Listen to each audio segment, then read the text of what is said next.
প্রিয় অনার্স চতুর্থ বর্ষের শিক্ষার্থীরা, তোমাদের আজকে টেন্সর অ্যানালাইসিস বইয়ের খুবই গুরুত্বপূর্ণ একটা অঙ্ক, বেলনাকার স্থানাঙ্ক প্রথায় ইউক্লিডীয় জগতের ম্যাট্রিক নির্ণয় করো। এই অঙ্কটা তোমাদের আজকে সমাধান করে দেখাবো। তো অঙ্কটা এখানে দেখো।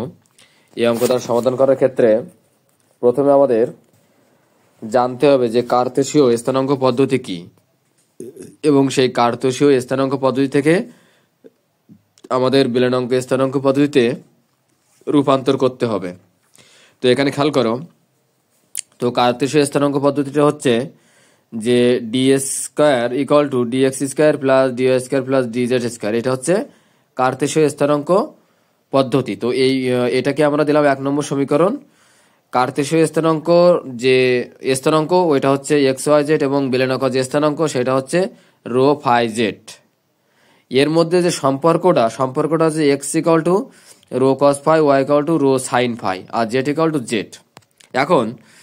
এখন দেখো যে এইখানে এক্স ওয়াই আর জেড আমরা 3টা স্থানাঙ্ক পেলাম। এখন X equal to rho cos phi, এটাকে যদি আমরা এক্স এর সাপেক্ষে ডিফারেন্সিয়েশন করি তাহলে এখানে ডিএক্স হবে, আর এখানে যদি আমরা ইউবি সূত্র প্রয়োগ করি তাহলে U D by DX V আর V D by DX U. তাহলে এখানে প্রথমে আমরা কস ফাই রাখলাম, যদি আমরা রোকে ডিফারেন্সিয়েশন করি তাহলে ডি রো, আর মাইনাস যদি আমরা রোকে রেখে দিই কস ফাইকে ডিফারেন্সিয়েশন করলে মাইনাস সাইন ফাই, আর ফাইকে করলে ডি ফাই। যেহেতু এটা এক্স না এটা ফাই, তাই এটাকে আবার এক্স এর সাপেক্ষে অন্তর্গ্রহণ করলে ডি ফাই, এটাকে দিলাম আমরা 2 নম্বর সমীকরণ।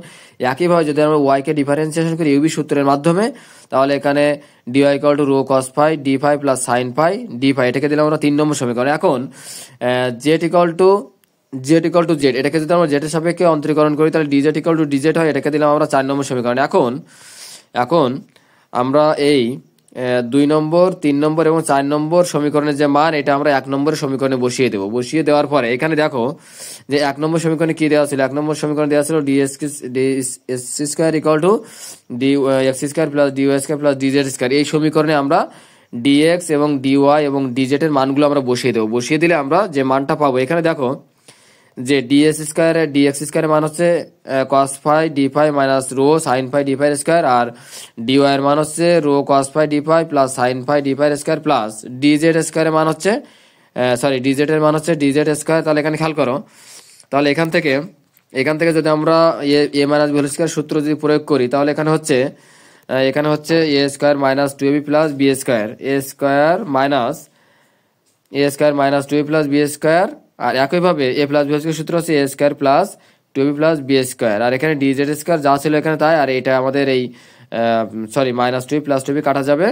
এখান থেকে আমাদের যদি আমরা cos square phi d rho square, এবং এখান থেকে rho square cos square phi D phi এই দুইটা এইটা, এবং আমাদের এই যে sine square d rho square, এইটা থেকে যদি আমরা ডি রো স্কোয়ার কমন নিই তাহলে cos square plus sine square থাকে, আর আমরা যদি এই দুইটা থেকে কমন নিই, এই দুইটা থেকে এইটা এবং এইটা থেকে যদি rho square d phi square যদি কমন নিই তাহলে sine square plus cos square থাকে। আমরা জানি যে sine square plus cos square equal to 1 এবং ডি জেড স্কোয়ার থেকে যাবে। তাহলে এখানে খেয়াল করো, তাহলে এখানে আমরা কি বলতে পারি যে DS square equal to d rho square plus rho square d phi square plus DZ square. আমরা জানি sine square 5 plus cos square 5 equal to 1, যা বেলনাকার স্থানাঙ্ক প্রথায় ম্যাট্রিক্স প্রকাশ করে। তো আশা করি তোমরা সব বুঝতে পারছো। তারপরেও যদি কারো বুঝতে অসুবিধা হয় অবশ্যই কমেন্ট করে জানাবে। ধন্যবাদ।